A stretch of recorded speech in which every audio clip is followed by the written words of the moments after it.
नमस्कार, बहुत स्वागत है आप सभी का सुदर्शन न्यूज पर। मैं हूं आपके साथ संभव गुप्ता। प्रधानमंत्री नरेंद्र मोदी के नेतृत्व में बीजेपी सरकार को 9 साल पूरे हो चुके हैं। 26 मई 2014 को नरेंद्र मोदी ने पहली बार प्रधानमंत्री पद की शपथ ली थी। पिछले 9 साल में मोदी सरकार की कई उपलब्धियां रहीं। 9 सालों में पीएम नरेंद्र मोदी के नेतृत्व में कई बड़े और अहम फैसले भी हुए। 2024 के लोकसभा चुनाव की उल्टी गिनती शुरू हो चुकी है। मोदी सरकार के 9 साल पूरे होने पर न केवल उत्साह मनाया जा रहा है बीजेपी के द्वारा, बल्कि देश भर में उनके मंत्री और प्रवक्ता सरकार की उपलब्धियां जनता के बीच में पहुंचकर गिना रहे हैं। लेकिन इस बीच विपक्ष सरकार की उपलब्धियों को एक सिरे से नकार रहा है और इस बीच विपक्ष ने कई सवाल दाग दिए। विपक्ष ने कहा कि मोदी सिर्फ जुमलेबाजी करते हैं और साथ ही विपक्ष ने यह भी आरोप लगाया और कहा कि पिछले 9 सालों में मोदी सरकार ने सिर्फ जुमलेबाजी ही की। अब ऐसे में सवाल यह कि क्या सिर्फ उपलब्धियों को नकार देने बदले में सवाल पूछने भर से 24 के चुनाव में विपक्ष का बेड़ा पार हो जाएगा या फिर कोई ठोस रणनीति पर काम भी होगा, क्योंकि फिलहाल धरातल पर मोदी जैसे कद का नेता विपक्ष में तो नहीं दिखता। आज इसी पर करेंगे चर्चा, लेकिन उससे पहले आपको एक रिपोर्ट दिखाते हैं।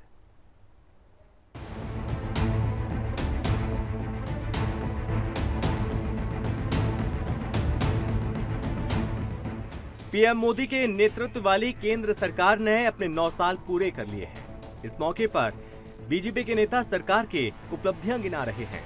मोदी के मंत्री हर मंच से 9 साल की कामयाबियों का बखान कर रहे हैं। बीजेपी 9 साल 9 कमाल की टैगलाइन के साथ अपने बड़े फैसलों का रिपोर्ट कार्ड पेश कर रही है। बीजेपी मोदी सरकार के 9 साल पूरे होने के उपलक्ष्य में 30 मई से 30 जून तक विशेष जनसंपर्क अभियान की शुरुआत कर रही है, जिसमें बीजेपी के नेता जनता तक 9 सालों की उपलब्धियों को पहुंचाएंगे। देश भर में बीजेपी के नेताओं की 51 रैलियां करेंगे और साथ ही 396 लोकसभा सीटों पर जनसभाएं होंगी, जिनमें केंद्रीय मंत्री से लेकर पार्टी के राष्ट्रीय पदाधिकारी शामिल होंगे। तो वहीं दूसरी ओर कांग्रेस मोदी सरकार पर जमकर हमला बोल रही है।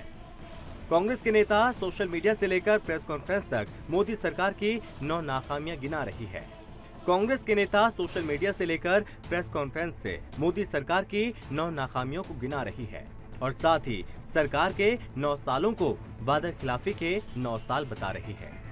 कांग्रेस बढ़ती बेरोजगारी से लेकर महंगाई और चीन के मुद्दे पर सरकार को घेर रही है। तो वहीं दूसरी ओर राजनीतिक पंडित इस गुणाभाग में लगे हुए हैं कि बचे हुए 1 साल 2024 के चुनाव को किस तरह से आकार देते हैं।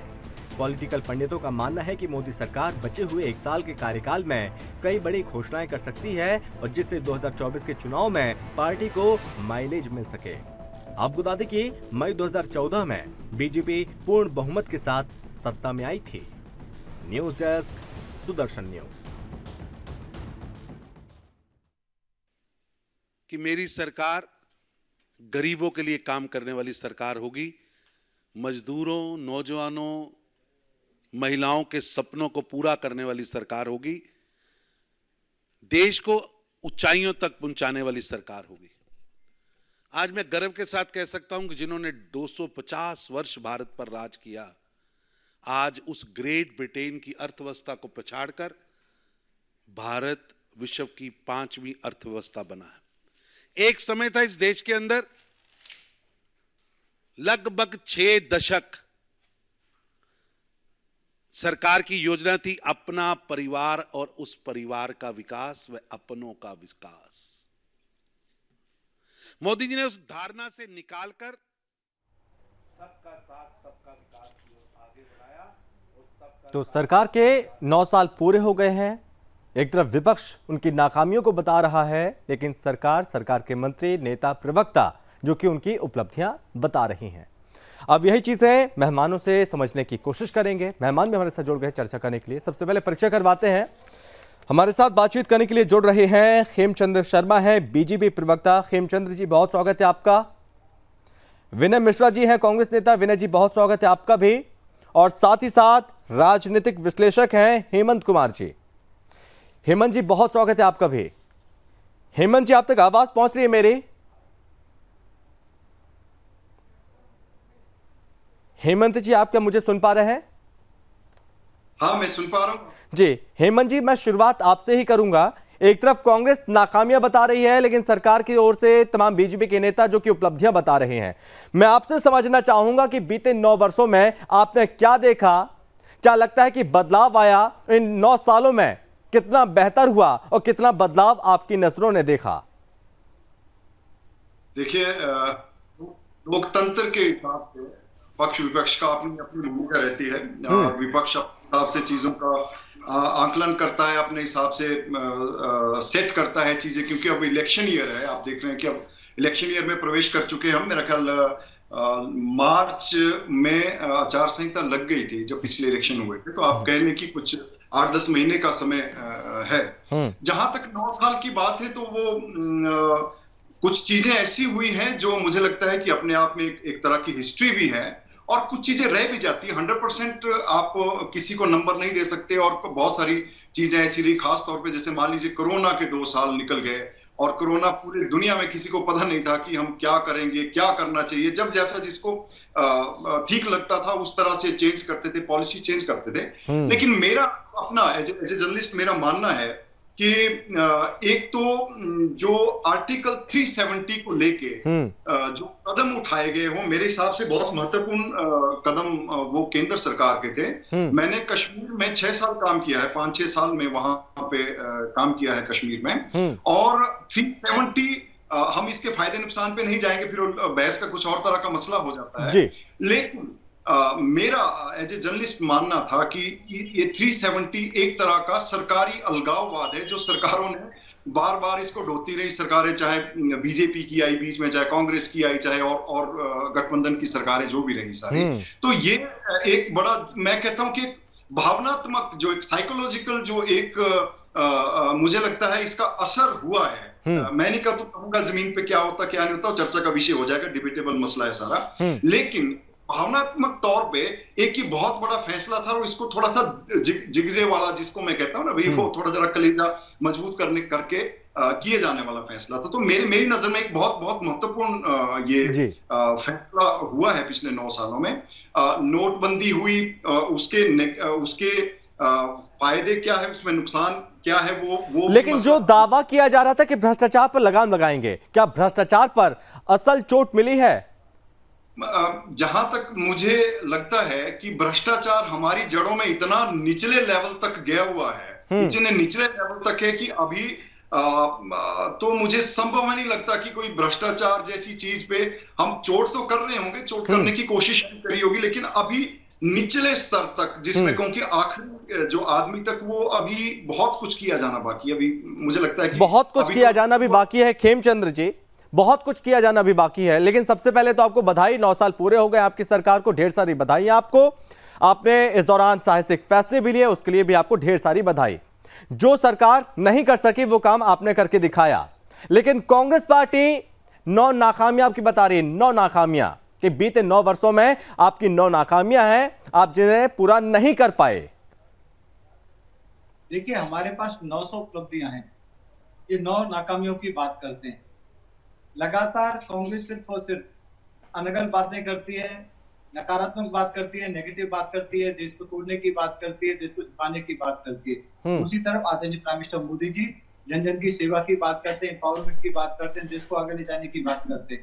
उसी का परिणाम है कि जब कोरोना काल आया तो सबसे तेजी से वैक्सीन हमने बनाई, सबसे तेजी से वैक्सीन हमने लगाई, और सबसे ज्यादा संख्या में वैक्सीन भारत ने लगाई। और भारत दूसरों के सामने हाथ जोड़ के नहीं खड़ा रहा, बल्कि भारत ने सैकड़ों देशों को वैक्सीन दी है, और उसका परिणाम आज अब देखने को मिल रहा है। जब भी आदरणीय प्राइम मिनिस्टर मोदी जी विदेश में जाते हैं तो अलग अलग कंट्री में उनको धन्यवाद कहा जाता है, को थैंक यू कहा जाता है कि आपने विषम परिस्थिति में हमारी सहायता की।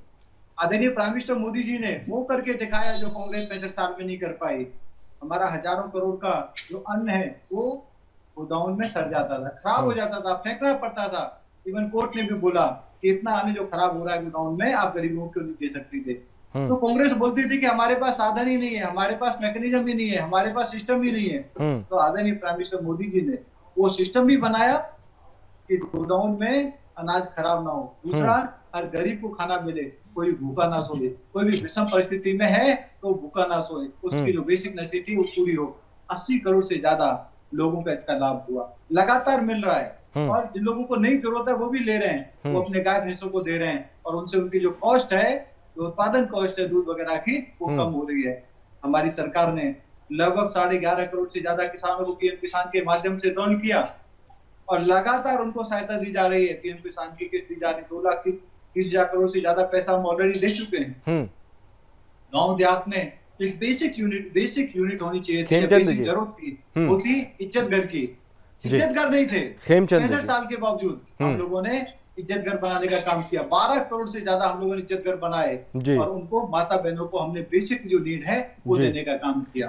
खेमचंद जी, कोविड के समय अव्यवस्था फैली, भ्रष्टाचार पर लगाम नहीं लगी, महंगाई दर प्रतिदिन बढ़ती गई, ये आरोप कांग्रेस के द्वारा लगाए जा रहे हैं। यह भी आरोप लगाए जा रहे हैं कि बेजा शक्ति को इस्तेमाल किया गया और संवैधानिक मूल्यों को जो कि जमींदोज आपने कर दिया। कांग्रेस अनकल बातें कर रही है। कोविड महामारी थी, महामारी का मतलब क्या है? हार्डशिप, और पूरे विश्व में हार्डशिप थी, तो हमारे भारत में भी नेचुरली हार्डशिप रहेगी।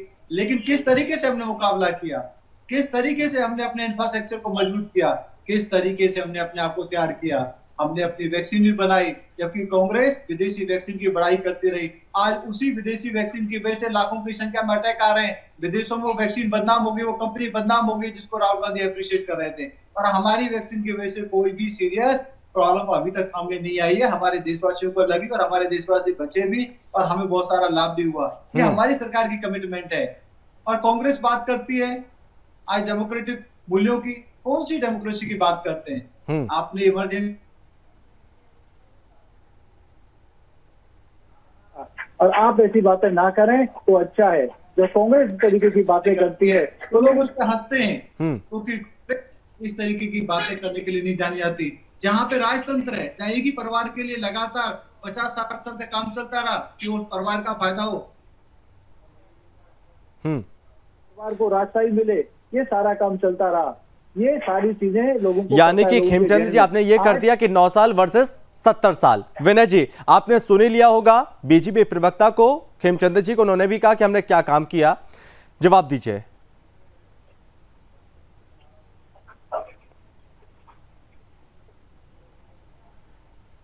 मंत्री के 9 साल पर पर्दा डाल रहे हैं, जान रहे हैं कि इन 9 सालों में जो कहा गया वो किया नहीं गया, बड़े बड़े जुमलेबाजी तो की। इसके लिए गृह मंत्री अमित शाह ने भी कहा कि चुनाव में तो जुमलेबाजी होती है, वादे किए जाते हैं, वादे तोड़े जाते हैं, लेकिन उसके बावजूद बीजेपी के प्रवक्ता कितनी आसानी से उनको पर्दा डालते नजर आ रहे हैं। और रही बात जनता की, देखिए कांग्रेस ने क्या किया नहीं किया ये तो जनता जानती ही थी और जनता देख भी रही है, लेकिन बीजेपी ने 9 साल में जो किया वो हमसे आपसे बेहतर जनता देख रही है, समझ रही है, भुगत रही है।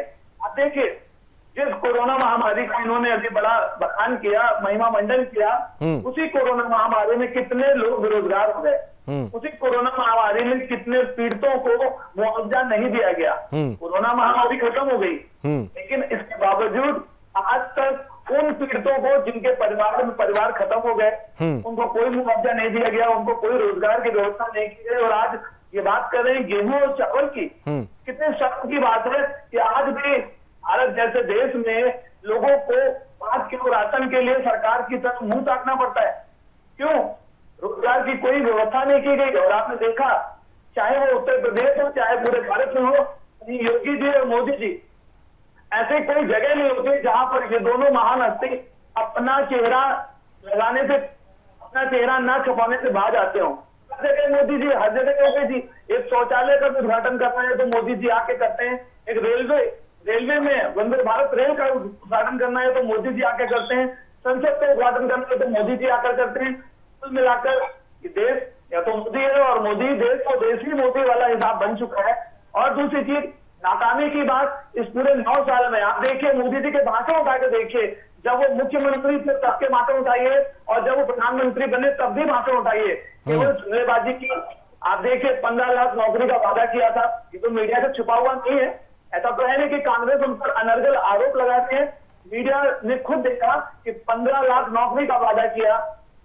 हर साल उन्होंने युवाओं को केवल भ्रमित करने का काम किया, उन्होंने लोगों को सपना दिखाया कि कि हम भ्रष्टाचार पर नकेल करेंगे नोटबंदी करके। अरे उस नोटबंदी से क्या फायदा मिला विनय जी, आखिर 7 साल बाद 2000 के नोट को फिर से बैन करने की क्या जरूरत पड़ गई? वही 2000 का नोट था जिसे मीडिया ने बड़ा चढ़ा कर दिखाया। विनय जी, कुछ चैनलों में जी, उसमें चिप बताई गई कि उसके अंदर चिप है, भ्रष्टाचार पर लगाम लगेगी, नीचे जमीन के नीचे तक से वो नोट निकाल लिए जाएंगे। क्या हास्य हुआ उसका? विनय जी, जनता का भला हुआ या नहीं हुआ ये जनता डिसाइड करेगी आगे आने वाले चुनावों में, लेकिन आपको सुनने के बाद इतना जरूर लगता है कि इन 9 वर्षों में कांग्रेस पार्टी का कुछ भी भला नहीं हुआ। देखिए, कांग्रेस पार्टी का भला होना ही नहीं था। कांग्रेस पार्टी अपना भला मोदी जी से कराना भी नहीं चाहती है। हाँ, कांग्रेस पार्टी को मोदी जी से क्या फायदा? हम विपक्ष में हैं, जनता की आवाज बनकर बैठे हैं और जनता का भला देखते हैं। जनता के साथ जो छलावा हुआ है हम उसकी बात करने के लिए आज यहाँ पर डिबेट में ही बैठे हुए हैं कि आज जनता को क्या मिला। आपने देखा कि वो जो 435 रुपए का सिलेंडर था जिसे स्मृति ईरानी जी सड़क पर बैठकर बड़ा विरोध करती थी, आपको देखिए क्या सिलेंडर आज कितने का आ रहा है? अरे 1100 रुपए का सिलेंडर आ रहा है। क्या इससे जनता का भला हुआ है? इसमें कांग्रेस पार्टी का भला होने की बात ही नहीं है। आप महंगाई पर लगाम नहीं लगा पाए, आप बेरोजगारी को काबू नहीं कर पाए, आप भ्रष्टाचार पर लगाम नहीं लगा पाए, आप आतंकवाद को नहीं रोक पाए और आप बात करते हैं कि नोटबंदी आपकी सफल हुई। आपकी जीएसटी जो आपको समझ में नहीं आई, किस वर्ग पर कितनी जीएसटी लगानी थी? आप देखिए महंगाई में जनता जूझ रही, करा रही है। जनता की बात करिए ना, जनता के बीच में जाकर देखिए क्या जनता खुश है? केवल आपने हेमचंद जी जवाब देंगे। धर्म के नाम पर आपने केवल धर्म के नाम पर अपनी सत्ता बनाई, धर्म के नाम पर लोगों को डराया। अरे भाई 9 साल से मोदी सरकार, मोदी जी इस देश के प्रधानमंत्री, फिर हिंदुओं का डर कैसा? जी, जब हमारे देश का पीएम नरेंद्र मोदी जी हैं, हिंदू हृदय सम्राट अपने आप को मानते हैं, फिर जी खेमचंद जी आवाज आ रही है, बोलिए। देखिए, कांग्रेस के नेता सिर्फ और सिर्फ अनर्गल बातें करते हैं। क्या कांग्रेस के नेताओं को वैक्सीन नहीं लगी? क्या कांग्रेस के नेताओं ने देखा नहीं कि पूरे देश में किस तरीके से एडमिनिस्ट्रेशन हुआ? जंगल में भी वैक्सीन लगी, रेगिस्तान में भी वैक्सीन लगी, पहाड़ों पर भी वैक्सीन लगी। क्या कांग्रेस के नेताओं ने देखा नहीं? आज हमारी सेनाओं को मजबूत किया जा रहा है, आज राफेल खरीद के हमारी सेनाओं को दिया गया है, आज बॉर्डर इंफ्रास्ट्रक्चर को तेजी से डेवलप किया जा रहा है, आज बॉर्डर पे भी पुल बन रहे हैं, बॉर्डर पे भी सुरंग बन रही है। क्या कांग्रेस को दिखाई नहीं देता? 4 गुना ज्यादा स्पीड से इंफ्रास्ट्रक्चर का डेवलपमेंट हो रहा है, चारों ओर हाईवे बन रहे हैं, चारों ओर तेजी से इंफ्रास्ट्रक्चर का डेवलपमेंट हो रहा है। क्या कांग्रेस को दिखाई नहीं देता कि आज हमारी इकोनॉमी 5 बड़ी इकोनॉमी है? पूरे विश्व में जब मंदी का दौर है, हर जगह महंगाई है, हर जगह अनकंट्रोल्ड महंगाई है। मैं फिर से कह रहा हूँ, हमारे अड़ोसी पड़ोसी वहां पे दिवालिया हो रहे हैं। जो बड़े बड़े देश हैं वहां पे भी 15, 20, 25% महंगाई है। आज वहां पे हमारी जो भारत की महंगाई है वो कंट्रोल में है और पूरा विश्व ये कह रहा है कि Bharat is the bright spot into the economy development. लेकिन खेमचंद्र जी, कांग्रेस ने सवाल खड़े किए तो आप ये बताइए, उन्हें कुछ उदाहरण के साथ बताइए कि 9 वर्षों में आपने क्या कुछ मेजर चेंजेस किए हैं? कांग्रेस इंफ्रास्ट्रक्चर में देखिए, आप जो इंफ्रास्ट्रक्चर डेवलप करते थे उससे 4 गुना स्पीड पे हमने इंफ्रास्ट्रक्चर। आपने जो 65 साल में 60-65 साल में आपने जितने एम्स बनाए थे, उससे ज्यादा एम्स हम लोगों ने पिछले 9 साल। आपने जितना काम हमारी सेनाओं को मजबूत करने के लिए पिछले लंबे समय से नहीं किया, जो ड्यू था, आज वो भारत सरकार ने 9 साल में करके दिखाया है। हमारी जल, थल, वायु तीनों सेनाओं को मजबूत किया है। आज जो आप लंबे समय तक कहते थे, गोलियां देते थे कि हम लोन माफी करेंगे, किसानों को माफी देंगे, किसानों को पैसा देंगे, वो तो आप कर नहीं पाए। छोटा मोटा आपने किया, लेकिन 2,30,000 करोड़ रुपए हम लोग ऑलरेडी दे चुके हैं और जितना हम दिल्ली से देते हैं उतना ही जाता है। कांग्रेस के नेता खा नहीं पाते हैं। ठीक है, मैं आपके पास आऊंगा, आप सवाल पूछ लीजिएगा। हेमंत जी, आपने कांग्रेस प्रवक्ता को सुना, बीजेपी अपने उदाहरण के साथ बता रही है हमने ये चेंजेस किए। आप मुझे बताइए कि प्रति व्यक्ति आय 2014 में जो कि 86,400 कुछ थी, 2023 में 1,72,000 हो गई।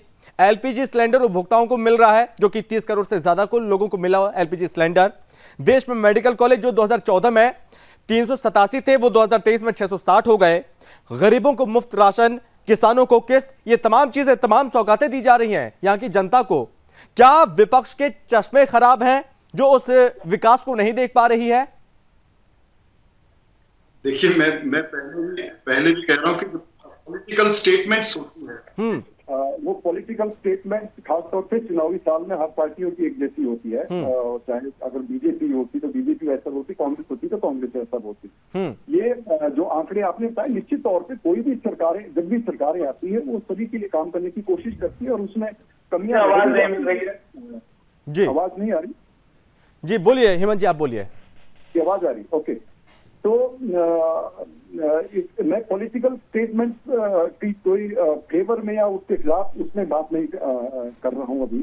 आपने जो 9 साल का जो एक जिसपे डिबेट आपने की है सारी, उसमें जो कुछ चीजें हैं जिसमें मैं कह रहा था कि एक मैंने जो 370 के ऊपर आपसे बात कही, दूसरी मैंने कही कि एक होता है कि मजबूत सरकार होना, एक मुझे लगता है कि मजबूत आपको दिखना भी चाहिए, जो कि इस सरकार ने कोशिश की है एक अंतर्राष्ट्रीय पटल पे मजबूत देखने। जैसे आपको G20 एक ताजा उदाहरण है।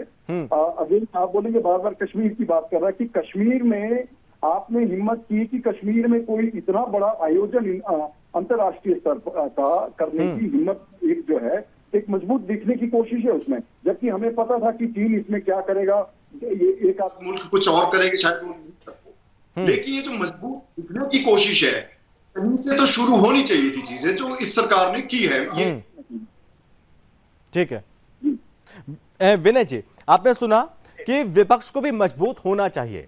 आपके समय में जो कि आतंकी हमले होते थे, जगह जगह बम विस्फोट हुआ करते थे, उसको रोक पाने में आप लोग कामयाब नहीं हुए। लेकिन आज समय यह है कि पाकिस्तान को, आतंक को उसी भाषा में ही जवाब दिया जाता है। आप ये तो जानते हैं कि पुलवामा का हमला कब हुआ था? ये कांग्रेस के टाइम पे तो नहीं हुआ। ये पुलवामा का हमला मोदी जी के शासन में हुआ। पिछली बार 2014 के बाद दोबारा उनकी सरकार बनी, ये पुलवामा का हमला तभी हुआ और उस पर माननीय राज्यपाल सत्यपाल मलिक ने सवाल भी उठाए। क्या इन सवालों का जवाब मीडिया के पास था या इनके? लेकिन विनय जी, सर्जिकल स्ट्राइक, एयर स्ट्राइक भी तो की गई। विनय जी, सर्जिकल स्ट्राइक हुई, उस वक्त तो आप लोग हाथ पर हाथ धरे बैठे रहते थे, ऐसे कोई आपने कोई कदम ही नहीं उठाए। मेरी बात तो सुनिए जी। राज्यपाल एक चुना हुआ व्यक्ति होता है ना, राज्यपाल ने अगर सवाल उठाया तो विपक्ष तो लगाते रहते सवाल, उसके प्रवक्ता ने सवाल उठाए। अगर राज्यपाल के पास मलिक ने ये सवाल, आपने अभी पुलवामा का जिक्र किया तो मैंने आगे का बताया आपको कि ये जवाब दिए हैं सेना की ओर से। हाँ, आप मेरी बात सुने।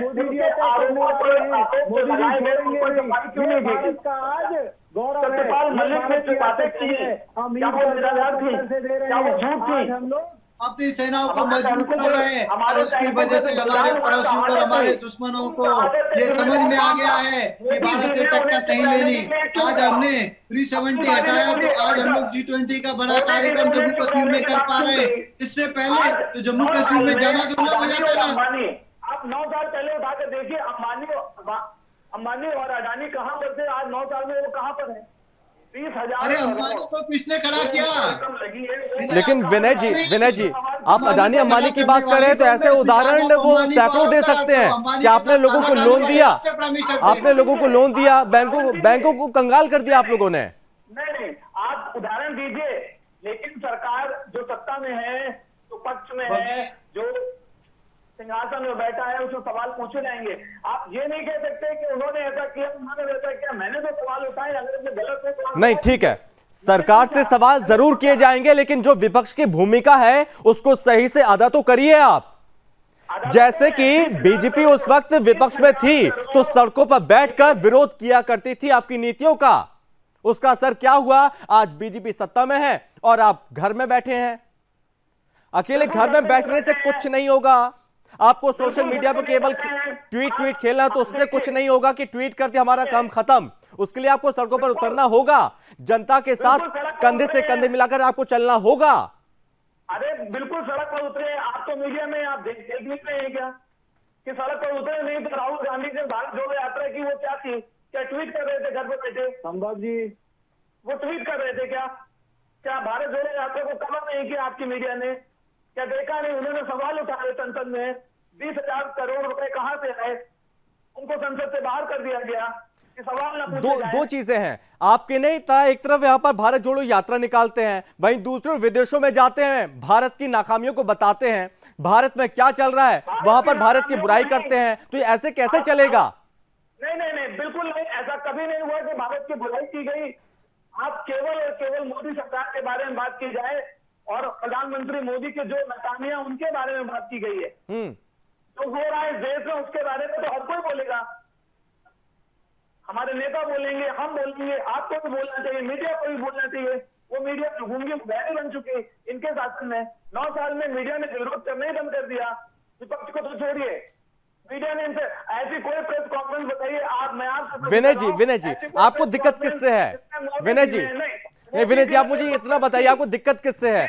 मेडिकल कॉलेज बन गए दिक्कत उससे है, एयरपोर्ट बन गया आपको दिक्कत उससे है, या फिर प्रधानमंत्री नरेंद्र मोदी से दिक्कत है आपको? देखिए, जो सत्ता में बैठेगा दिक्कत उससे होगी, प्रश्न उससे होंगे। तो दिक्कत एक व्यक्ति से है मतलब? बिल्कुल नहीं है। प्रधानमंत्री अगर अपने पद पर बैठे हैं तो उनके पद पर से उनकी पद की गरिमा थी। मैंने क्या आप प्रश्न किया कि क्या प्रधानमंत्री को कोई प्रेस कॉन्फ्रेंस नहीं करनी चाहिए थी? क्या पत्रकारों को बुलाकर पत्रकारों से सवाल नहीं करने चाहिए थे? ठीक है, खेमचंद्र जी जवाब देंगे। खेमचंद्र जी नहीं, 9 ऐसे राज्य बताते हैं, स्मार्ट सिटी बन गए। ठीक है, ठीक है, जवाब ले लेते हैं। वो आपको सैकड़ों उदाहरण बता रहे हैं लेकिन आप सुनने को तैयार नहीं है विनय जी, बात ये है। मेरे प्रश्न ले लिए, संभव जी इन्होंने सर द्वेष का काला चश्मा पहना हुआ है। ये आदरणीय प्राइम मिनिस्टर मोदी जी के किसी भी अच्छे काम को ये देखना नहीं चाहते, एक्सेप्ट नहीं करना चाहते, लेकिन हमें से कोई फर्क नहीं पड़ता कि आज जनता आदरणीय प्राइम मिनिस्टर मोदी जी के काम की सराहना भी कर रही है, समझ भी रही है, अप्रिशिएट भी कर रही है, एक्सेप्ट भी कर रही है। और उसी का परिणाम है कि जिस तरीके से आदरणीय प्राइम मिनिस्टर मोदी जी की जो पॉपुलैरिटी है वो लगातार बढ़ती जा रही है, साल के बाद बढ़ती जा रही है, और हर सेक्टर में काम किया है। मैंने किसानों की बात की, मैंने महिलाओं की बात की, मैंने युवाओं की बात की। अब ये कहते हैं कि हम लोगों ने ना, वो आपसे पूछ रहे हैं क्या महंगाई कम हो गई, क्या लोगों को नौकरियां मिल गई? आप उस पर जल्दी से जवाब दे दीजिए। संभव जी, मेरे को ऐसा लगता है कि कांग्रेस के नेता देख के भी अनदेखा करना चाहते हैं। पूरे विश्व में आज ग्लोबल सिनेरियो उसकी वजह से हाहाकार मचा हुआ है, और उस स्थिति में हेमंत जी एक आखिरी कमेंट आपसे आगे बढ़ रही है। हेमंत जी, महंगाई सवाल ये आपसे, और कंपैरेटिवली समय की कमी है, एक आखिरी कमेंट ले लेते हैं। हमारी महंगाई देखिए, हमारी 5% से हेमंत जी आप मुझे सुन पा रहे होंगे, सवाल आपसे यही है कि बीते 9 वर्षों में क्या प्रधानमंत्री नरेंद्र मोदी की जो लोकप्रियता है वो और ज्यादा बढ़ गई है, और क्या लगता है कि जो 24 की राह है वो पीएम मोदी के लिए, बीजेपी के लिए आसान है? देखिए, राह आसान है और मुश्किल है, इस पे तो ये पॉलिटिकल स्टेटमेंट हो जाएगी, लेकिन मुझे लगता है कि इन चीज को एनालाइज करें सर, थोड़ा इसको आप विश्लेषण करें तो क्या समझेंगे आप? देखिए, अभी इलेक्शन ईयर में बहुत सारी डेवलपमेंट्स होती है, बहुत सारी चीजें बड़ी तेजी से बदलती है, है ना।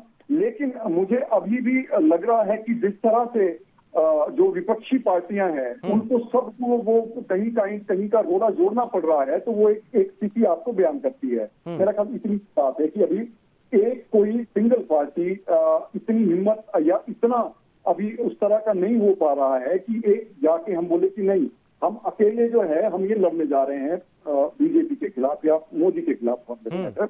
तो अभी नीतीश जी लग जोड़ने में लगे होते हैं या केजरीवाल जी और तरह से जोड़ने में लगे होते हैं, तो एक तो ये हो गया जो आमने सामने का मुकाबला होना है, उसकी तस्वीर मेरा ख्याल इतने में समझी जा सकती है। एक दूसरा जो मुझे लगता है कि पिछले 9 साल में जो 2 फ्रंट पे जबरदस्त बढ़िया चीजें हुई है, एक तो आपका जो सड़कों पे बहुत जबरदस्त काम हुआ है। बाकी देखिए, हर सरकार करती है, कुछ कम करती है, कुछ ज्यादा करती है, कांग्रेस ने भी किया, ये ऐसा नहीं है कि ठीक है हम बोले कि अभी सब कुछ आज तक कुछ नहीं हुआ है, तो लेकिन जो सिस्टम के हिसाब से तो मुझे लगता है कि जो सड़कों के हिसाब से काम हुआ है गजब का। ठीक है सर, बहुत धन्यवाद, क्योंकि वक्त की कमी है सर, मैं यहीं पे रोकना चाहूंगा। बहुत धन्यवाद आपका हेमंत जी, बहुत धन्यवाद विनय जी, धन्यवाद खेमचंद जी, बहुत धन्यवाद आपका। तो 9 साल पूरे हो गए हैं, सरकार की उपलब्धियां बताई जा रही हैं, लेकिन विपक्ष लगातार नाकामियां भी बता रहा है। लेकिन अभी जो आने वाला समय है वो थोड़ा चुनौती वाला हो सकता है, और साथ में सवाल यह भी जो आने वाला समय है क्या बीजेपी के पक्ष में जाने वाला है, या फिर आगे जो आएगा समय वो कांग्रेस के पक्ष में या फिर विपक्ष में जाएगा, ये देखना होगा। फिलहाल इस चर्चा में बस इतना ही। आप देखते रहिए सुदर्शन न्यूज। जय हिंद।